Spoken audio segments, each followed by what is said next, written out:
तुम्हारा कैलकुलेशन ये कि जितना परिग्रह होगा, जितना नाम होगा, जितना रुतबा होगा, उतना सुख होगा। भाई हमारा कैलकुलेशन, हमारा कैलकुलेशन। हम लड़के को ये नहीं कहते कि तू संप्रेषण ले ले सुखी होना हो। हम कहते कलेक्टर बन जा, IAS बन जा, डॉक्टर बन जा तो सुखी हो जाएगा। देखो अपनी परिभाषा दे। लेकिन ये दुनिया में किस आदमी ने गणित लेके आओ मेरे सामने, लेके आओ। तुम जिस आदमी को सोचते हो कि 50,000 रुपये महीने कमाता है, 50,000 रुपये दिन कमाता है, क्योंकि 50,000 रुपये महीने की तो कोई वैल्यू बची नहीं। कोई आदमी 50,000 रुपये दिन कमाता है, तुम क्या सोचते हो इसके कितने मजे हो? किस आधार से लगाया तुमने, किस आधार से लगाया? ये जो डॉक्टर होते हैं ये 30-30, 35-35, 40,000 रुपये दिन कमाते हैं, तो अपन को लगता है यार ये तो बहुत सुखी होंगे। तो पैसा कमाना सुख का कारण है कि भोगना सुख का कारण है? पहले समझा। कमाना, पैसा कमाते जाना ये सुख का कारण है कि वो भोगना सुख का कारण। मैंने भी लोग एक दृष्टि से कह रहा हूँ कि साहब कमाना नहीं, भोगना। भोगने मिले ना माल, लेकिन उस डॉक्टर की जिंदगी तो देखो तुम। जो आदमी सुबह 7 बजे से क्लिनिक पे आ जाता है, 1 बजे तक पेशेंटों को देखता है। कितने बजे तक? और वो पेशेंट कैसे होते, दुखिया के सुखिया? माने उसने 6 घंटे दुखी लोगों से मिला, 6 घंटे यही काम किया, सबने दुख सुनाया, सबकी दवाई दुख सुनाया, दवाई दुख सुनाया। और वो व्यक्ति 2 बजे के बाद भी फ्री नहीं होता। अब कहता है कि अगर अब जरूरी है तो मैं घर पे मिलूंगा 2 घंटे, वहाँ पे आ सकते हो। तो भाई साहब वहाँ पे भी आदमी जाते हैं। फिर वो डॉक्टर 5 बजे आके फिर बैठता है, ठीक। तो वो जो उसने महल खड़ा कर रखा है, जिस महल को सोच सोच के तुम सुखी होते हो, वो महल में रहता कितनी देर है? वहां वो सोने के लिए जाता है मात, वहां तो नौकर रहते हैं। भोजन के नाम पर वो तुमसे भी कमजोर कर खाता है। क्यों खाता है? कि उसको ज्ञान है कि इसमें ज्यादा नुकसान है, ये नहीं खाना, भाई कम खाना, अपने को सेट रखना। तो बस अब आप अगर इसको सुख मानते हो, ऐसी जिंदगी हो तो सुख मान लो, ये आपका ज्ञान हो सकता है, लेकिन ये सुख नहीं है। ये सुख कैसे हो सकता है?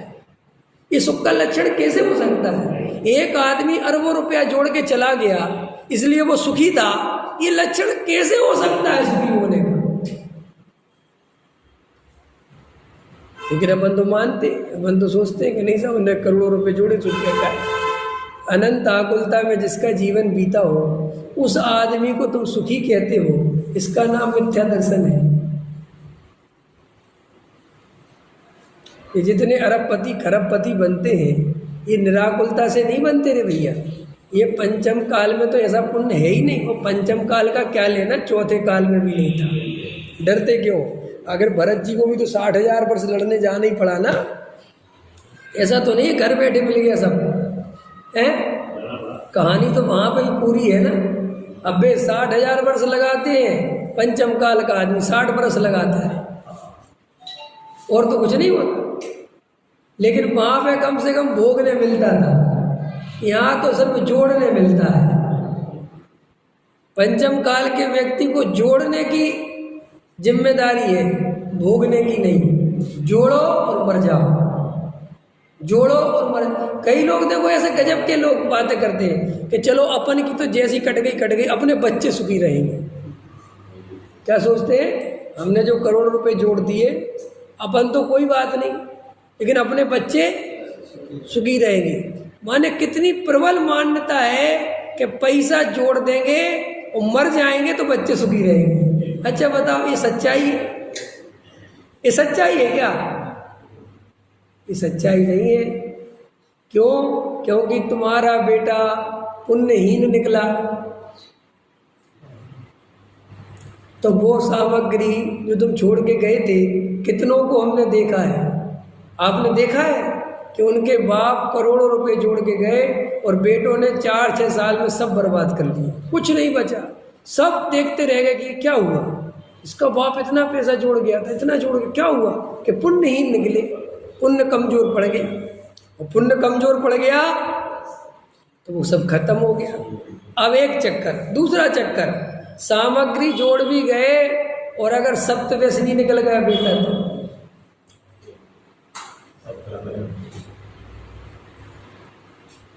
जिसने कहानी लिखी, कहावत लिखी ना, पूत कपूत तो क्यों धन संचय और पूत सपूत तो क्यों धन संचय। उसने, लेखक ने दो शब्द नहीं पलटे, सपूत और कपूत बस, बाकी सब वही के दो है, और सारी बात एक जैसी है।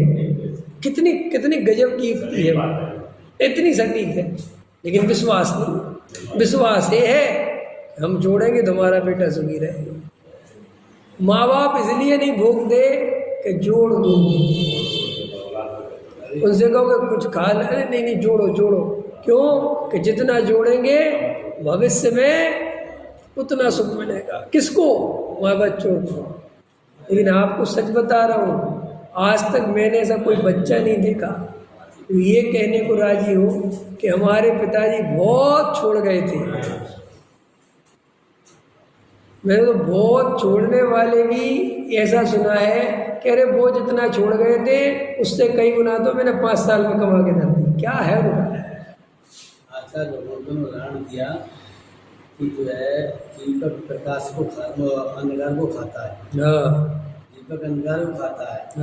और जब वो दीपक जलता है तो अंधकार ही वो कल से निकालता है। तो जो हम जो चीज खाएंगे वही तो निकलेगी। जैसा हम हमारे परिणाम होगा। तो इसलिए अपन को सम्यक दर्शन लेना है। आप समझ में आ गए ना, सम्यक दर्शन क्यों लेना है? सम्यक दर्शन हमें इसलिए लेना है क्योंकि सुखी होने का उपाय सम्यक दर्शन ही है, और कोई उपाय नहीं सम्यक दर्शन के अलावा। इसलिए ये सारे उपाय झूठे हैं, ये निर्णय होना चाहिए।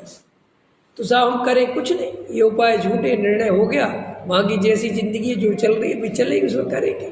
क्यों साहब उसमें कुछ कहो ना, वो हम कुछ कह नहीं सकते क्योंकि वो उदय प्रमाण है, उसमें हम कुछ नहीं कर सकते, तुम कुछ नहीं कर सकते। जैसा उदय आएगा तो वैसा चलेगा, उसमें हम क्या कर सकते हैं। तो ये तो अपन अगर सम्यक दर्शन ले लें तो वो उदय हमें ज़्यादा दुखी नहीं कर पाएगा, बस इतनी सी बात है। देखो भाई, बारिश होगी, हम क्या कर सकते हैं? बारिश होगी हम क्या कर सकते हैं कि तुम छाता ले लो, बस ये कर सकते हो।